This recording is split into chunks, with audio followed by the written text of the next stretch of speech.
আসসালামু আলাইকুম ডক্টর জাকির নায়েক। কিছু বিশেষ কারণে আমার নাম গোপন রাখতে হচ্ছে এবং আশা করি আমার চেহারা রেকর্ড করা হচ্ছে না। আমি একজন ছাত্রী। ডক্টর জাকির নায়েক, প্রথমেই আমি আপনার কাছে ক্ষমা চাইছি, কারণ কয়েক বছর আগেও আমি মুসলিম হওয়ার আগে আপনি ছিলেন সেই ব্যক্তি যাকে আমি সবচেয়ে বেশি ঘৃণা করতাম। আমি আপনাকে মোটেও পছন্দ করতাম না, সত্যিই ঘৃণা করতাম। এমনকি আমার কোনো বন্ধু যদি আপনার প্রশংসা করার চেষ্টা করত, আমি নিশ্চিত করতাম যেন আপনাকে নিয়ে তাদের সামনে কটু কথা বলতে পারি বা আপনাকে ছোট করতে পারি। তাই আজ আপনার কাছে আমার প্রশ্ন হলো, এত মানুষ আপনাকে ঘৃণা করার সত্ত্বেও আপনি কিভাবে পুরো জাতির সামনে বা বিশ্বের সামনে এই দাওয়াতের কাজ চালিয়ে যাচ্ছেন? এবং ডক্টর জাকির, আমি অতীতের সেই সব ঘৃণার জন্য আপনার কাছে মন থেকে ক্ষমা চাইছি। বোন খুব ভালো একটি প্রশ্ন করেছেন।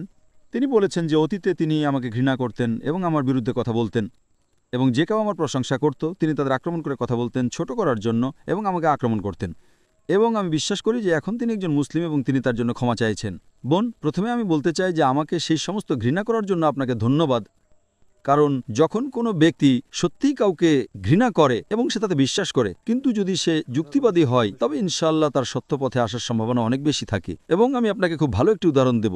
আমি আপনাকে সবচেয়ে ভালো এবং যৌক্তিক উদাহরণ দিতে পারি। তিনি হলেন ওমর রাদিয়াল্লাহু আনহু, ইসলামের দ্বিতীয় খলিফা। তিনি ছিলেন নবী মুহাম্মদ সাল্লাল্লাহু আলাইহি ওয়াসাল্লামের সাহাবী ছিলেন এবং ইসলামের কট্টর শত্রুদের একজন। এতটাই যে নবী মুহাম্মদ সাল্লাল্লাহু আলাইহি ওয়াসাল্লাম আল্লাহর কাছে দোয়া করেছিলেন যে দুই ওমরের একজনকে হেদায়েত দাও, ওমর ইবনুল খাত্তাব এবং আবু জাহেল, এই দুই ওমরের একজনকে হেদায়েত দাও। এবং আল্লাহ ওমর রাদিয়াল্লাহু আনহুকে হেদায়েত দিয়েছিলেন। এবং যখন সে ব্যক্তি ইসলামকে ঘৃণা করতেন, ইসলামের নামে হত্যা করতে চাইতেন, যখন তিনি ইসলাম গ্রহণ করলেন, তখন তিনি ইসলামের অন্যতম কট্টর সমর্থক হয়ে উঠলেন। ইনশাআল্লাহ আপনিও ইসলামের অন্যতম কট্টর সমর্থক হবেন ইনশাআল্লাহ। এবং আমাদের প্রিয় নবী সাল্লাল্লাহু আলাইহি ওয়াসাল্লাম বলেছেন যে একবার কোনো ব্যক্তি ইসলাম গ্রহণ করলে তার পূর্ববর্তী সমস্ত পাপ ধুয়ে মুছে যায়, সমস্ত নেতিবাচকতা ধুয়ে যায়। তারা যত খারাপ কাজ করেছিল তত ইতিবাচকতা তারা পায়। সেই ব্যক্তি ইসলাম গ্রহণের আগে যত মন্দ কাজ করেছিল, সে দিন থেকে যত দূরে ছিল, যখন সে ইসলাম গ্রহণ করে সে নেতিবাচকতা সব ইতিবাচক হয়ে যায়। তার মানে আপনি আমাকে বা ইসলামকে যত গালি দিয়েছেন, ইনশাআল্লাহ ইসলাম গ্রহণের মাধ্যমে আপনি ততগুলো সওয়াব বা নেকি পয়েন্ট পাবেন ইনশাআল্লাহ। আপনার মূল প্রশ্নের ব্যাপারে বলি, এত মানুষ আমাকে ঘৃণা করার পরেও আমি কিভাবে এই দাওয়া কাজ চালিয়ে যাই, এটি খুব ভালো প্রশ্ন। অনেক বছর আগে যখন আমি দাওয়াতের ময়দানে নতুন ছিলাম, তখন আমি অল্প কিছু মানুষের কাছে প্রচার শুরু করেছিলাম। প্রথমে 100 জন, তারপর 1000, 1 লাখ এবং এখন মিলিয়ন। তখন আমি ভাবতাম 100 জনের মধ্যে যদি একজন আমার শত্রু হয়, তাহলে 1000 জনের মধ্যে 10 জন আর মিলিয়নের মধ্যে 10,000 শত্রু থাকবে। অর্থাৎ আমার জনপ্রিয়তা বাড়ার সাথে সাথে শত্রুর সংখ্যা আনুপাতিক হারে বাড়ছে। এটাই ছিল আমার ধারণা, যা আসলে ভুল ছিল। যখন আমরা নবী মুহাম্মদ সাল্লাল্লাহু আলাইহি ওয়াসাল্লামের সিরাত বিশ্লেষণ করি, আমরা জানতে পারি যে যখন তিনি ইসলাম প্রচার শুরু করেন তখন তাদের মধ্যে 5 জন ইসলাম গ্রহণ করেছিলেন এবং তখন কোনো শত্রু ছিল না। যতই তিনি সত্য প্রচার করতে থাকলেন, শত্রুর সংখ্যা তত বাড়তে থাকল।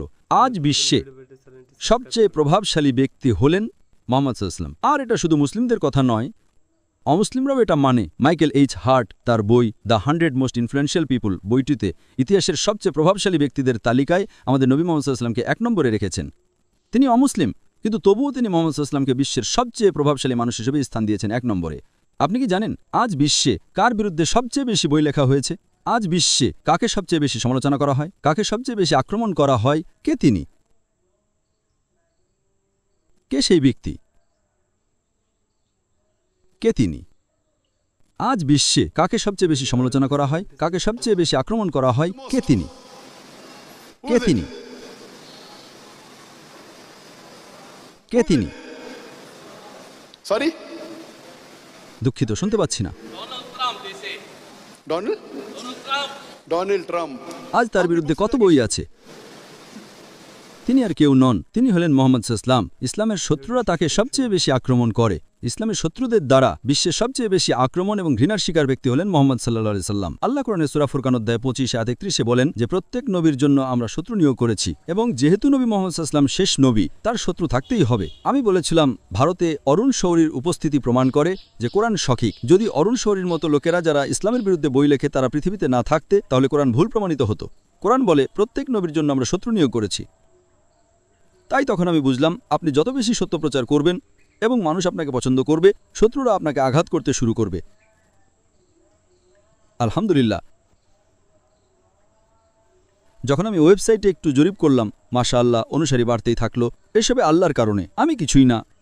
আমি এর যোগ্যও না, এমনকি এর 0.1% না। আমরা শুরু করলাম, এটা বাড়লো, এবং যেমন ডেমসি বললেন, এখন আলহামদুলিল্লাহ ফেসবুকে 17 মিলিয়ন, যা মুসলিম, খ্রিস্টান বা হিন্দুদের মধ্যে কোনো ধর্মীয় ব্যক্তির জন্য বৃহত্তম। দ্বিতীয় হলেন একজন খ্রিস্টান, জোয়েল অস্টিন, 16.5 মিলিয়ন। কিন্তু আপনি যখন নেটে যান, এবং যখন আমি একটা জরিপ করলাম, প্রতি 10টি ওয়েবসাইটের মধ্যে অন্তত 2টি ওয়েবসাইট আমার বিরুদ্ধে, মেবি 20%। এটা বাড়তে পারে। মোহাম্মদ সাল্লাল্লাহু আলাইহি ওয়াসাল্লাম, আপনি জানেন, 1.8 মিলিয়ন, হয়তো 2 মিলিয়ন অনুসারী। কিছু অমুসলিমও ভালোবাসে, কিন্তু তবুও মানুষ তাকে আঘাত করছে। আজও তার বিরুদ্ধে বই লেখা হচ্ছে, এবং এটা আমাকে একজন আলেমের কথা মনে করিয়ে দেয়। আপনি আমাকে প্রশ্ন করেছেন কত মানুষ ঘৃণা করে, তো একজন আলেম উদ্ধৃত করেছেন যে হযরত ওমর রাদিয়াল্লাহু আনহু ইসলামের দ্বিতীয় খলিফা। আল্লাহ এমন একটা দল সৃষ্টি করেছেন যারা হযরত ওমর রাদিয়াল্লাহু আনহুকে অভিশাপ দেয় যাতে তিনি সওয়াব পান।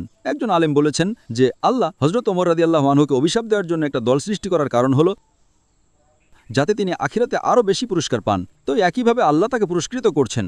যখন কোনো ব্যক্তি সত্য কথা বলে, মানুষ তার বিরুদ্ধে কথা বলে, বিচারের দিবসে তা তার পক্ষে পরিণত হবে। কারণ যে কেউ আমার সমালোচনা করে, আমার বিরুদ্ধে কথা বলে, এবং যদি সেটা ভুল হয়, বিচারের দিবসে তার ভালো কাজগুলো আমার কাছে চলে আসবে।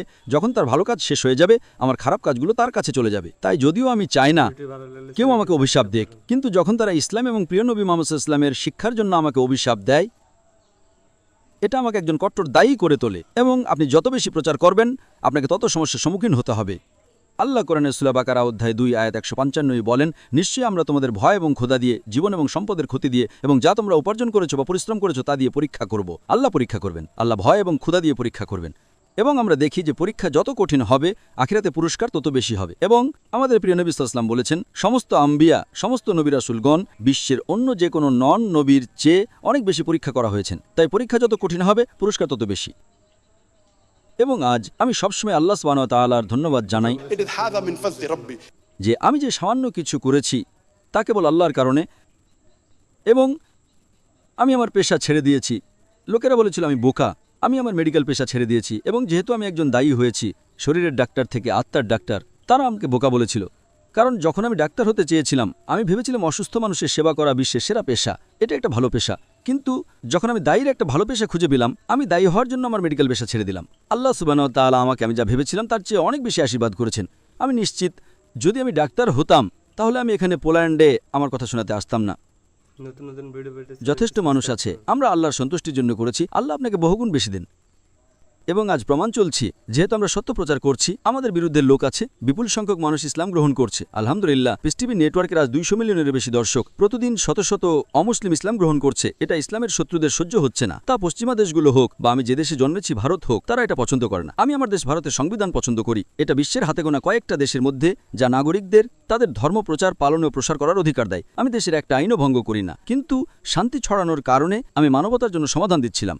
যারা শান্তি প্রতিষ্ঠা পছন্দ করে না, তারা আমাকে পছন্দ করে না। তাই আমার বিরুদ্ধে এই অভিযান।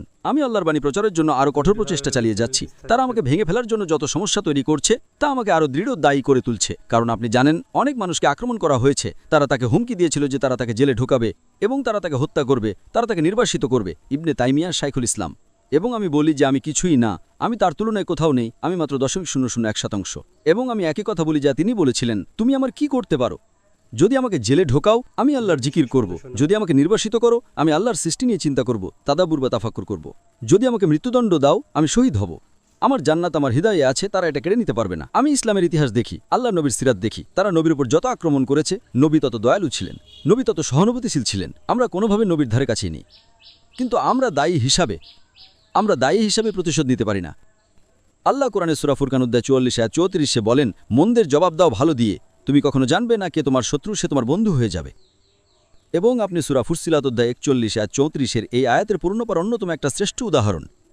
মন্দের জবাব দাও ভালো দিয়ে, যে ব্যক্তি শত্রু সে তোমার বন্ধু হয়ে যাবে। এবং বোন, আমি আমার সাধ্যমতো কোরআন এবং সহিহ হাদিস ফলো করি, এবং আপনি যত বেশি ফলো করবেন, কারণ আমাদের মূল লক্ষ্য এবং আগামীকাল আমার লেকচার আমাদের জীবনের উদ্দেশ্য।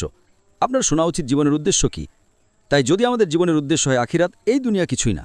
আপনি আখিরাতের চর্চা করেন, আল্লাহ আপনাকে দুনিয়া এবং আখিরাত দেবেন। এবং আমি আল্লাহর কাছে প্রার্থনা করি যেন তিনি আমাকে ইসলামের সেবা করার তৌফিক দেন যতটা আমি পারি, যদিও আল্লাহর আমার প্রয়োজন নেই। আমার জীবনের প্রতিটা শ্বাস যেন আমার সাধ্যমতো দিন প্রচারে কাজে লাগাতে পারি। আশা করি উত্তরটা পেয়েছেন। মিশা বেশি কিছুর জন্য ধন্যবাদ ডক্টর জাকির, এবং আমি আশা করি আপনি আমাকে ক্ষমা করবেন। বোন, আমি আপনাকে আগেই ক্ষমা করে দিয়েছি, এবং আমি আপনার জন্য দোয়া করি, এবং আমি দোয়া করি যে আল্লাহ আপনার মতো আরও মানুষকে ইসলামের কাছে নিয়ে আসুন ইনশাআল্লাহ।